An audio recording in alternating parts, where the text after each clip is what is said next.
सभी को सादर जय सिया राम, जय माता दी, हर हर महादेव। कैसे हैं आप लोग? आशा करते हैं आप लोग अच्छे होंगे, स्वस्थ होंगे, मस्त होंगे।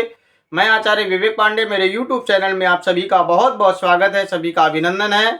आज हम इस वीडियो में बात करेंगे आश्विन मास शुक्ल पक्ष की जो शारदीय नवरात्र है उस नवरात्रि के संदर्भ में कि नवरात्रि में अपने घर में कलश स्थापन किस विधि से करें, कलश में हमको क्या क्या डालना चाहिए और कलश के साथ साथ में हमको नारियल कैसे रखना चाहिए और कैसे कैसे पूजन की विधि है, किस प्रकार से माता रानी को हम प्रसन्न करें और ये नवरात्रि कब से पड़ रही है। तो 22 सितंबर दिन सोमवार से यह नवरात्रि प्रारंभ हो रही है। इस दिन आप लोग जो है खूब अच्छे से अपने घरों में कलश स्थापन करें। कलश स्थापन का शुभ मुहूर्त क्या है यह मैं जो है पहले वीडियो में आप लोगों को बता चुका हूँ।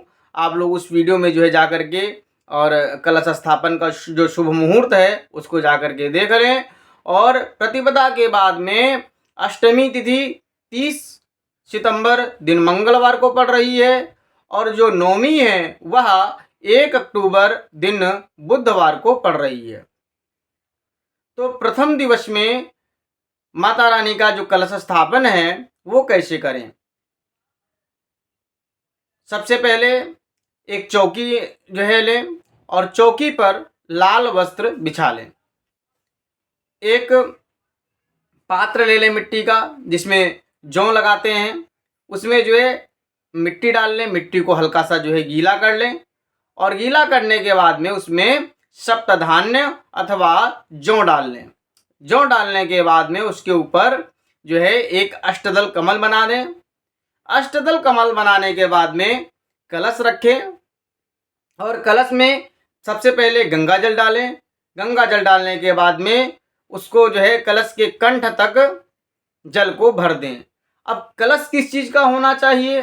कलश तांबे का भी इस्तेमाल किया जा सकता है और धातु का, मतलब किसी प्रकार की धातु हो उस धातु का कलश इस्तेमाल किया जा सकता है। और अगर धातु का कलश नहीं है तो मिट्टी का कलश ही सर्वमान्य बताया गया है। मिट्टी का कलश रख लें, उसको जो है कंठ तक जो है जल से पूरित कर लें। कलश में क्या क्या डालना चाहिए? कलश में सिक्का डाल देना चाहिए, दूर्वा डालना चाहिए, कुश डाल दीजिए, हरिद्रा डाल दीजिए, थोड़ा सा अक्षत डाल दीजिए और एक हल्दी की गांठ हो, हल्दी की गांठ डाल दीजिए, सुपारी डाल दीजिए और उसमें पल्लव लगा दीजिए। वैसे तो आम्र पल्लव पंच पल्लव कहा गया है। और अगर 5 प्रकार के पत्ते जो है नहीं मिल पा रहे हैं तो आप केवल आम का पत्ता ही लगा दें, आम का पल्लव लगाएं। उसके बाद में एक मिट्टी का सकोरा या कटोरी में जो है चावल पूरित करके उसको रख देना चाहिए।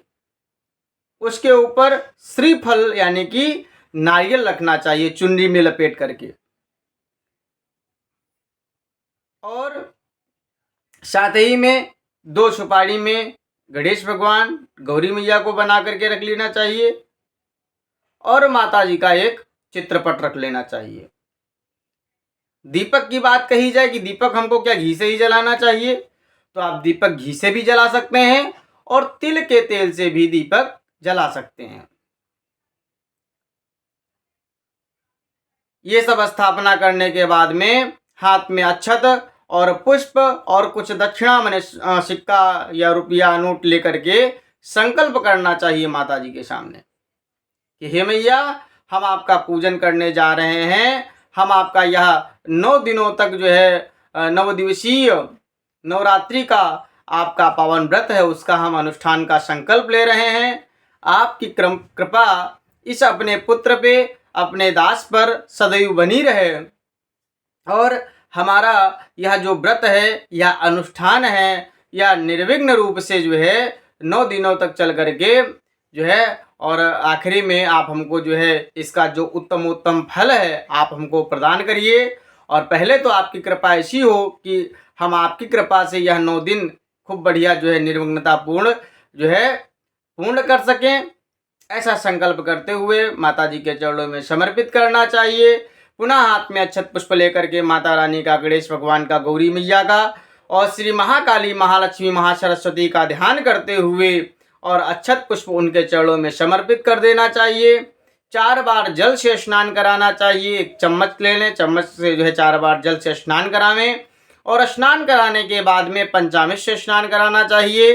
चंदन, अक्षत, फूल माता रानी को जो है अर्पित करना चाहिए और सिंदूर लगाना चाहिए।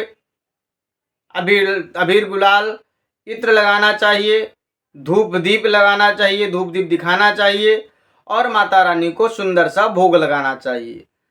पूजन के निमित्त जो है माता रानी को कुछ दक्षिणा अर्पित करनी चाहिए।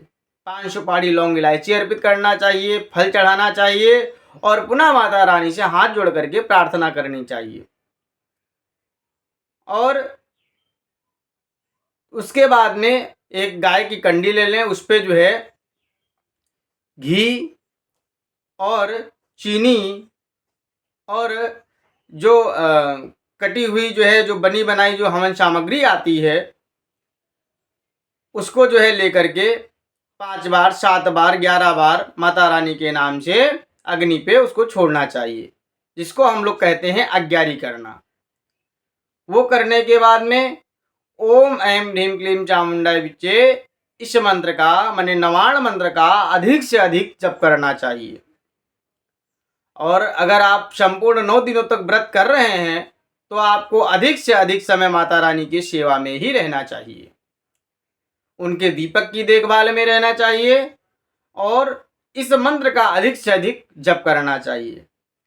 आप ये जप नहीं कर पा रहे हैं, कोई बात नहीं है, श्री दुर्गा चालीसा का पाठ करना चाहिए, सिद्ध कुंजिका स्तोत्र का पाठ करना चाहिए और अगर आप सक्षम हैं तो श्री दुर्गा सप्तशती का पाठ करना चाहिए। संपुटित पाठ भी आप कर सकते हैं और साधारण पाठ भी आप कर सकते हैं। खूब अच्छे से पाठ करते हुए और 9 दिनों तक नियमित रूप से प्रातः काल और प्रदोष काल यानी कि सायंकाल में दोनों समय माता रानी की पूजा करें, अर्चना करें, वंदना करें, उनकी आरती करें और खूब भाव से माता रानी की आराधना करते हुए इन 9 दिनों को व्यतीत करें।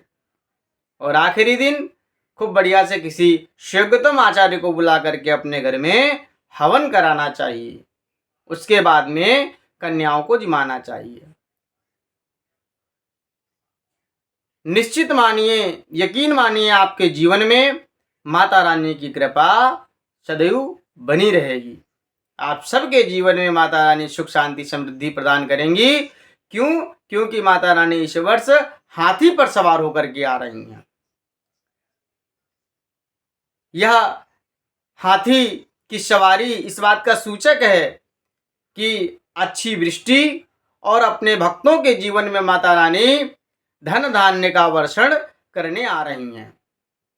इसलिए आप सभी लोग माता रानी की खूब अधिक से अधिक आराधना करें, उनकी पूजा करें, उनकी अर्चना करें। आप सबके जीवन में माता रानी की कृपा बनी रहे।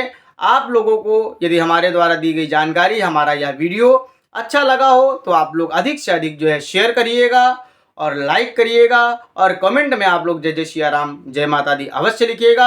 आप सभी को पुनः सादर जय सिया राम।